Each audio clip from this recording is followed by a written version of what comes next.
집을 지은 같아. 비가 오고 물나며 바람 부딪혀도 반석 위에 세운 집 무너지지 않네. 잘 짓고 잘 짓세 우리 집 잘 짓세.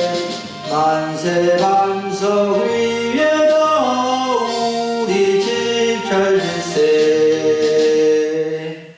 아멘. 할렐루야. 오늘 2021년 5월 16일 주일 오전 예배 말씀 같이 나누겠습니다. 오늘 말씀은 창세기 2장 18절로 25절을 본문으로 가정을 세우신 하나님이라는 주제로 주의 말씀 듣고자 합니다. 사랑하는 여러분, 가정의 달 5월에 가정을 위해서, 가족을 위해서 더 많이 기도하고 계십니까?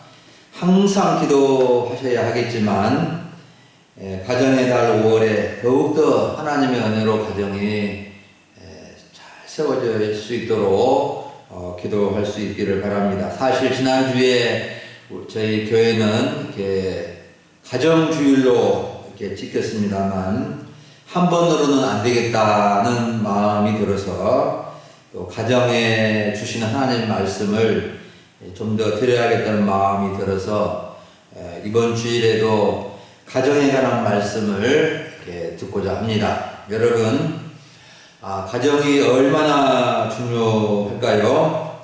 가정이 없으면 세상은 어떻게 될까요? 가정이 없으면 자녀가 없게 되고 후손이 끊기게 되고 일할 사람이 없어지게 되고 나라를 지키는 군인도 없어지게 될 것이고 결국 세상은 사람이 줄어들게 되고 없어지는 쪽으로 나아갈 것입니다. 세상에는 여러 가지 여러 위기가 있지만 가정의 위기만큼 큰 것은 없습니다.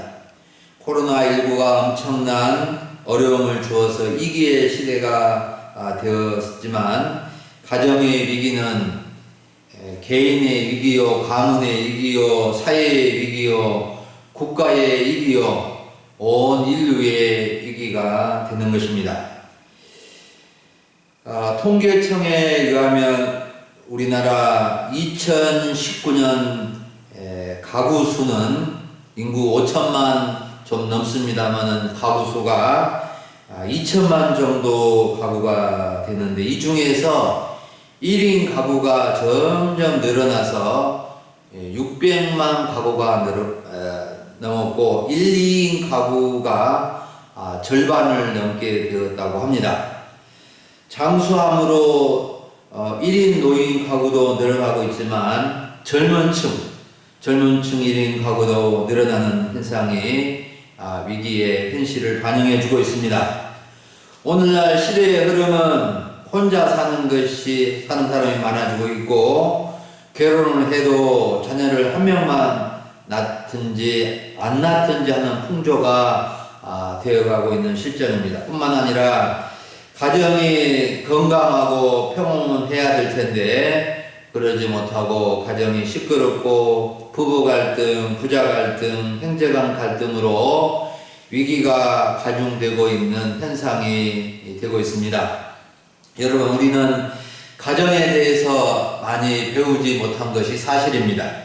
학교에서는 여학생들만 가정 과목을 배우게 되는데 실은 남자들도 가정을 배워야 가정에 대한 이해를 더 할 것인데 그러지 못해서 오히려 남자나 여자나 가정에 대한 올바른 이해가 부족해서 가정이 참 어려움을 많이 겪는 것 같습니다.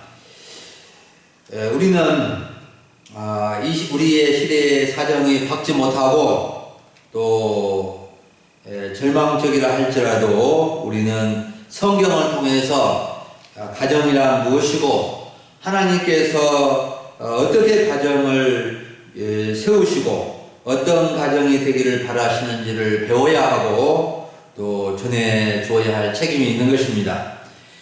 오늘 말씀을 통해서 하나님은 가정을 어떻게 세우셨는지, 가정의 본질이 무엇인지에 대해서 말씀해 주고 있는데 크게 세 가지 측면에서 살펴보려고 합니다. 먼저는 하나님께서 가정을 어떻게 세우셨냐 하면은 서로 돕는 배필로 살라고 가정을 세우셨습니다.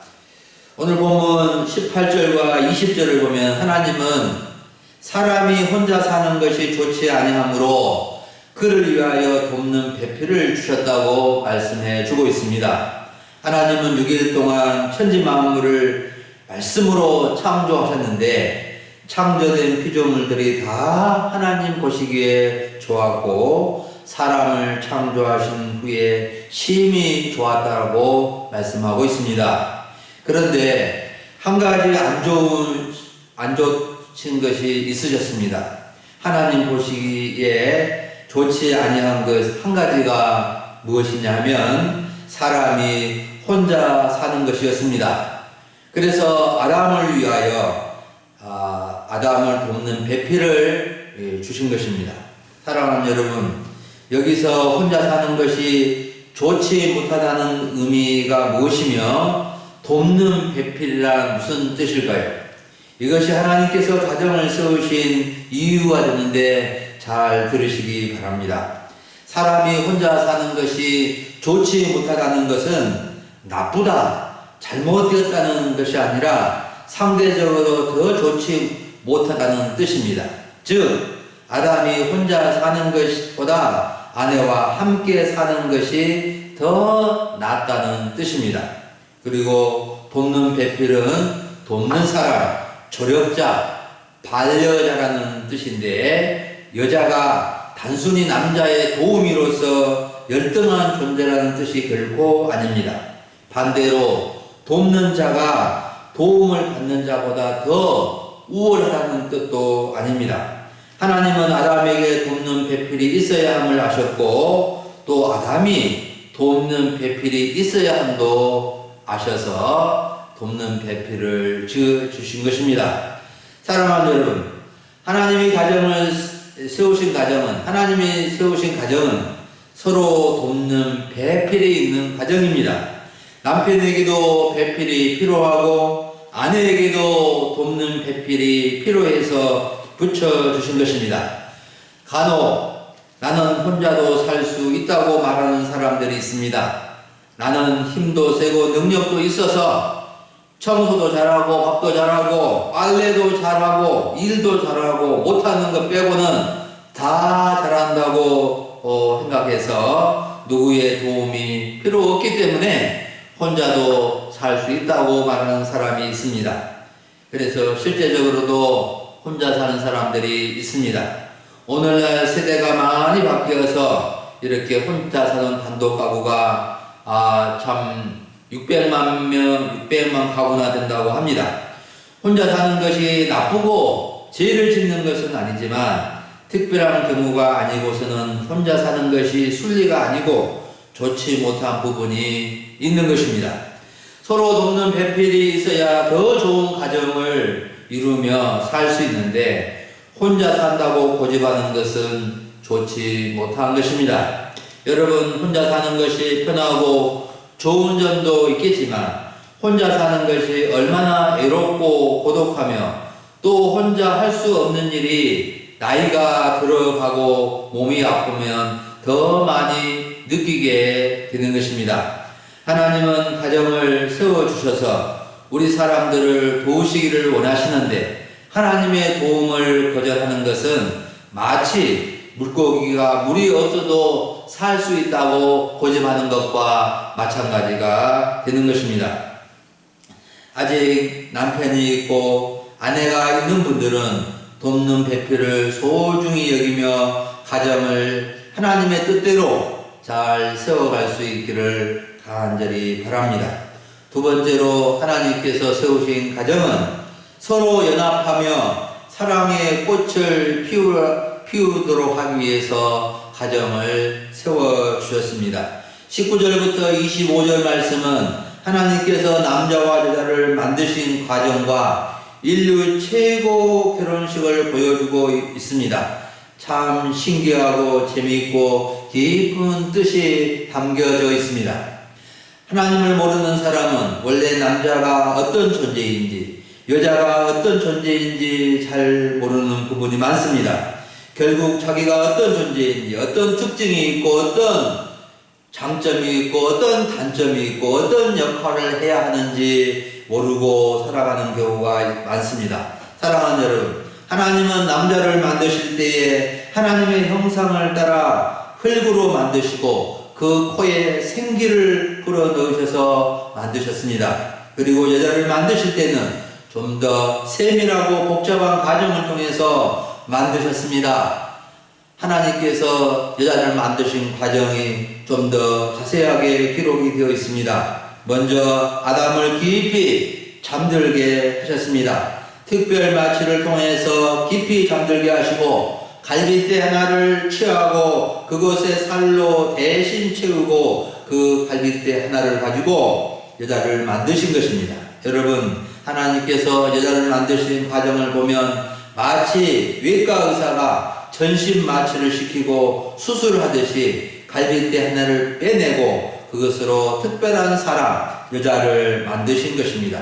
왜 하나님께서 여자를 남자처럼 만들지 않으시고 남자의 갈빗대로 만드셨는지 그 이유에 대한 구체적인 성경의 설명은 없습니다만은 가장 중요한 이유는 서로의 동질성과 친밀성을 위해서 남자의 갈빗대로 만들었다고 말합니다. 23절 말씀을 보면 아담이 이르되 이는 내 뼈 중에 뼈요 살 중에 살이라 이것을 남자에게서 취하였은즉 여자라 부르리라 하니라. 이 말씀은 하나님이 여자를 아담의 갈빗대로 만들어서 아담에게로 데리고 왔을 때 아담의 반응이자 여자에 대한 남자의 고백입니다. 아담은 하나님이 여자를 만들어 자기에게 데려다 주시자 누가 시킨 것도 아니고 어떤 여자에 대한 교육을 받은 것도 아닌데 자기 뼈 중에 뼈요 살 중에 살이라고 감탄합니다. 이것은 인류 최초의 가정이고 최고의 결혼식이고 남자가 여자에게 하는 진정한 사랑의 고백인 것입니다. 여러분, 하나님이 세우신 가정은 남자와 여자가 한 몸을 이룸으로 세워지는 것입니다. 일부 일처제입니다. 남자와 남자가 서로 성격이 맞다고 해서 결혼해서 가정을 세우는 것이 아닙니다. 여자와 여자가 서로 좋아한다고 해서 가정을 세우는 것이 결코 아닙니다. 하나님은 한 남자와 한 여자가 한 몸을 이루어 가정을 세우셔서 서로 사랑하며 자녀를 낳아서 행복하게 살도록 하신 것입니다. 한 몸을 이룬다는 것은 육체적인 사랑의 연합뿐만 아니라 감정적, 의지적인 사랑의 연합을 이루며 사는 것을 말합니다. 결혼은 한 남자와 한 여자가 연합하여 한 몸을 이루어 서로 사랑의 꽃을 피우며 사랑의 열매를 맺으며 살아가는 것입니다. 그것이 가정입니다. 사랑의 열매는 자녀들이고 손주들입니다. 여러분, 사람들은 사랑을 잘못 이해하는 경우가 많습니다. 사랑에 감정이 있어야 사랑한다고 말합니다. 그런데 사랑의 감정인 도파민이라는 것은 3개월에서 3년이 지나면 다 사라지고 없어진다고 합니다. 사랑은 감정적인 요소도 있지만 감정보다도 의지적인 요소가 훨씬 더 큰 비중을 차지합니다. 사람은 감정으로 유지되는 것이 아니라 의지로 유지되고 지켜진다는 것입니다. C.S. 루이스라는 분은 사랑의 마음이 없어도 사랑하는 것처럼 해보시오. 그러면 사랑하게 될 것이라고 말해 주었습니다. 사랑의 감정은 일관성이 없다고 합니다. 사랑의 감정은 기분에 따라 상황에 따라 얼마든지 바뀔 수 있다는 것입니다. 사랑은 감정으로 지켜지는 것이 아니라 의지로 지켜지는 것입니다. 우리가 잘 알고 있는 고린도전서 13장 사랑장을 보면 사랑은 어떤 감정이 아니라 실제고 행동이고 의지라는 것을 분명하게 말씀해 주고 있습니다. 사랑하는 여러분, 하나님이 가정을 만들어 주시면서 바라시는 것은 서로 사랑으로 연합하고 사랑의 꽃을 많이 피워서 사랑의 열매가 많아져서 행복한 가정이 되는 것입니다. 가정 천국을 이루시기를 원하시는 것입니다. 여러분, 하나님이 만들어 주신 에덴 동산은 인간의 모든 욕구 충족이 갖추어진 것이 에덴 동산입니다. 그런데 이 에덴 동산의 주인공은 아담과 하와, 남편과 아내입니다. 가정의 주인공은 자식이 아닙니다. 남편과 아내가 주인공이고 우리 자신이 주인공이라는 것입니다. 그러므로 우리는 하나님이 세우시는 가정, 하나님께서 원래 세우신 가정의 중요한 핵심 부분은 남자와 여자가 연합하여 하나 한 몸을 이루고 사랑을 꽃피워서 살아가는 모습이 가정의 참된 모습이라는 것을 우리는 알아야 됩니다. 마지막으로 하나님이 세워주신 가정은 하나님의 문화 창조 사명을 감당하라고 가정을 세워주셨습니다. 하나님은 사람에게 역사적인 사명, 사람의 참된 사명을 주셨는데 이 사명은 모든 사람들에게, 모든 인간들에게 주신 사명입니다.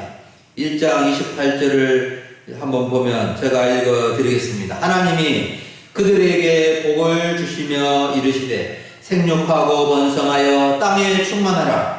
땅을 정복하라. 바다의 물고기와 하늘의 새와 땅에 움직이는 모든 생물을 다스리라 하시니라. 하나님은 사람에게, 즉 남자와 여자에게 중요한 사명을 내리셨는데 이 사명을 문화 명령이라고도 합니다. 첫째는 생육하고 번성하여 땅에 충만하는 것입니다. 자녀를 잘 낳아서 번성하고 땅에 많아지도록 하라는 것입니다.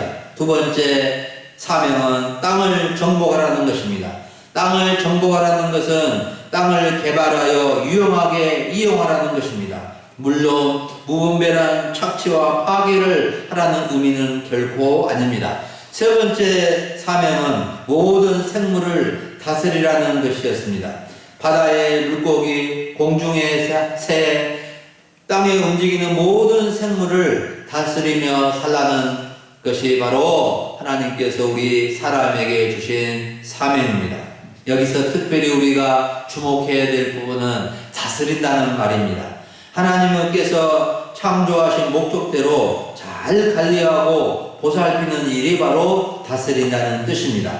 이러한 것은 바로 문화 명령으로서 하나님께서 우리 인간에게 주시는 복입니다. 문화 명령은, 문화 창조 명령은 하나님께서 이 사명을 감당함으로 하나님께서 주시는 복을 말합니다. 우리 인간은 문화 명령을 감당하면서 하나님으로부터 주어지는 수많은 복을 누리게 됩니다. 땅에서 얻는 복이 있습니다. 바다에서 얻는 복이 있습니다. 바다의 물고기와 생물을 통해서 얻는 복이 있습니다. 다양한 채소와 과일을 통해서 얻는 복을 있습니다. 하나님은 사람에게 문화 창조 사명을 주셨습니다. 문화라는 말이 거창하게 들릴 수 있지만 우리 사람이 살아가는 모든 삶의 이러한 행동, 반복된 행동들이 문화입니다. 그래서 사회 문화가 있고 가정 문화가 있고 종교 문화, 기독교 문화, 교육 문화, 지역 문화가로 있는데 이 문화라는 그 개념은 개인이나 인간 집단이 자연을 변화시켜온 물질적, 정신적 과정의 산물이라고 사전에 정의되어져 있습니다.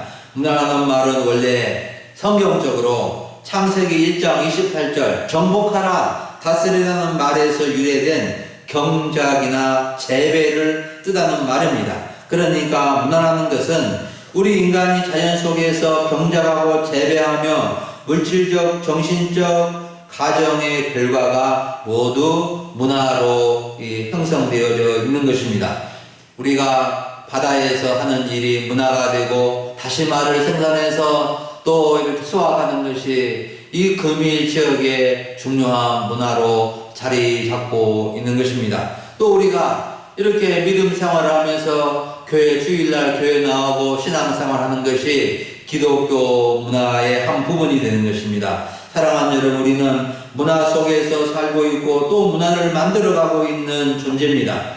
하나님을 몰랐을 때는 이것이 하나님의 문화 명령에 따라 하고 있는지 몰랐지만 이제는 이것이 하나님의 문화 명령이라는 것을 알고 행해야 합니다. 우리가 땅을 개간하고 경작하는 것도 문화 명령이고 바다의 물고기와 생물을 잡고 채취하는 것도 문화 명령이고 채소를 가꾸며 과일 나무를 가꾸는 것도 하나님께서 사람에게 문화 명령으로 주신 것입니다. 왜 이런 명령을 주셨다고 했습니까? 우리 사람에게 복을 주시려고 이 문화 명령을 주신 것입니다. 사람은 하나님의 문화 명령을 감당하면서 복을 받고 누리며 살아가게 됩니다. 여러분, 그런데 이러한 문화 명령을 감당하는 것이 결코 쉽지 않습니다. 수많은 수고를 해야 합니다. 세상의 모든 일들은 쉬운 것이 하나도 없습니다. 어떤 사람들은 사무실에서 이렇게 가만히 앉아서 이것저것 보고 TV 모니터 보고 컴퓨터 두드리고 또 이 은행에서 앉아있고 이런 사람들이 너무 쉬운 일을 한다고 생각합니다. 그렇지만 앉아서 일을 하는 일도 땅에서 땅을 파고 노동하는 일도 바다에서 하는 일도 쉬운 것이 하나도 없습니다. 사람들은 흔히 쉬운 일로 누워서 떡 먹는 일이라고 하는데 누워서 떡 먹는 일이 쉽습니까? 쉽지 않습니다. 이렇게 어려운 일을 감당하도록 하기 위해서 하나님이 가정을 세워주신 것입니다. 가정은 하나님의 문화 명령을 감당하는 기관입니다. 그래서 남편이 중요하고 아내가 중요하고 자녀들이 중요한 것입니다. 지금은 가족들이 멀리 흩어져 살지만 옛날에는 같은 동네나 같은 지역에 사는 경우가 많아서 가족들이 많이 도우면서 같이 일을 합니다. 대부분의 가정의 가족들이 거의 10명 정도 되니까 특별한 때를 제외하면 거의 모든 일을 가정 중심으로 하는 것을 봅니다. 사랑하는 여러분, 가정을 세우신 하나님께서 우리 가정들이 하나님의 문화 명령을 감당하며 살아가기를 원하십니다. 우리 성도들은 나이가 많으셔서 많은 일을 하기 어렵지만 작은 텃밭을 가꾸어 먹어도 바다 일을 해도 과일나무를 가꾸어도 하나님께서 나에게 복을 주시기 위해서 문화 창조 명령으로 준다는 것을 알고 서로 도우며 함께 감당할 수 있기를 간절히 바랍니다. 특히 남자들이 큰일, 힘든 일을 더 많이 하는 것이 사실이지만 여자들은 똑같은 일을 하면서도 더 여러 가지 세심한 일들을 많이 하는 것을 알고 남편들은 아내를 잘 도와줘야 합니다. 특히 아내들은 남편들이 도저히 이해할 수 없는 자녀들을 여러 명 낳아서 기르었다는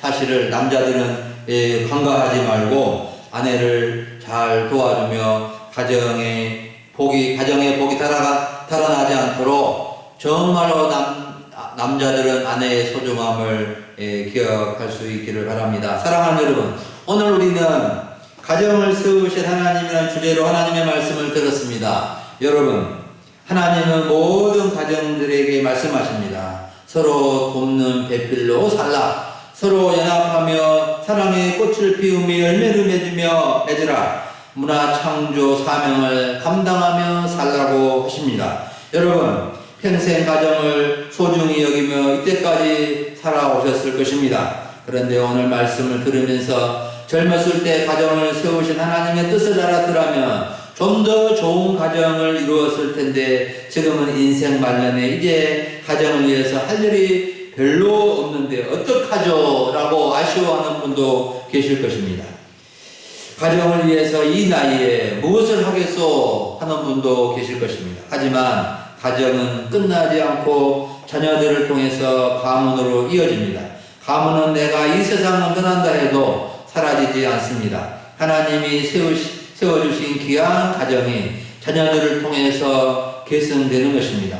비록 늙고 힘이 없어서 가정을 위해서 할 일이 없어 보일 수 있지만 손발 무릎이 조금이라도 움직일 수 있다면 우리가 더 가정을 위해서 기도하고 또 가정을 정말로 가정이 하나님이 세우신 아름다운 가정이 되도록 더 가꾸시고 집안에 채소도 가꾸시고 과일나무도 심고 꽃나무도 심어서 아름다운 가정을 꾸며갈 수 있기를 간절히 바랍니다. 저는 우리 교회 성도님들이 가정 천국을 이루면 참 좋겠습니다. 그래서 저는 참으로 꽃을 좋아하고 나무를 좋아하고 식물을 좋아합니다.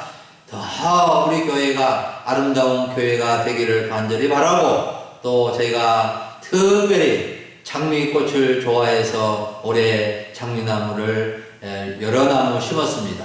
또 무화과나무 많이 심어가지고 꽃꽂이해서 집집마다 나누어져서 정말로 우리 성도님들 가정에 장미꽃이 만발하고 무화과나무가 잘 심겨져서 그것을 따먹으면서 하나님께서 주신 가정의 행복의 모습이 되어지기를 간절히 바랍니다. 여러분, 가정을 세우신 하나님께 감사하며 가정을 하나님의 뜻 가운데 잘 세워가면서 하나님께 영광을 돌리며 복되고 복된 가정 되시기를 간절히 바랍니다. 그리고 마지막으로 말씀드릴 것은 혹 가정에 어려움이 있고 어쩔 수 없는 상황에서 혼자이신 분들은 하나님을 아버지로 모신 모든 성도님들이 영적 가족인 것을 알고 교회 생활을 더 충실히 하면서 위로를 받고 소망을 얻고 가정이 교회가 하나님의 가족들이 모이는 곳이라고 기억하면서 항상 위로를 얻고 살아갈 수 있기를 간절히 부탁드립니다. 기도하겠습니다. 하나님 아버지 감사합니다. 가정의 달 5월에 가정을 세우신 하나님의 뜻을 다시 한번 생각하는 말씀 주셔서 감사를 드립니다. 하나님 아버지, 가정이 살아야 정말로 우리가 행복하고 가정이 살아야 나라가 살고 사회가 희망이 있음을 보게 됩니다. 하나님께서 세우신 가정의 뜻을 올바로 이해하고 주여 서로 돕는 배필로서 또 서로 연합하여 정말 가정의 사랑의 꽃이 피어서 열매를 맺고 행복한 가정을 이루어 나가고 또 하나님께서 주신 사명을 함께 감당함으로 이 사명, 문화 창조 사명을 감당함으로 하나님이 주시는 복을 누리며 이 땅을 살아가는 모든 성도들의 형제님들 가정이 되게 하여 주시옵소서. 우리 하나님께서 함께 해주시기를 간절히 바라옵고 우리 구주 예수님의 이름으로 기도하옵나이다. 아멘.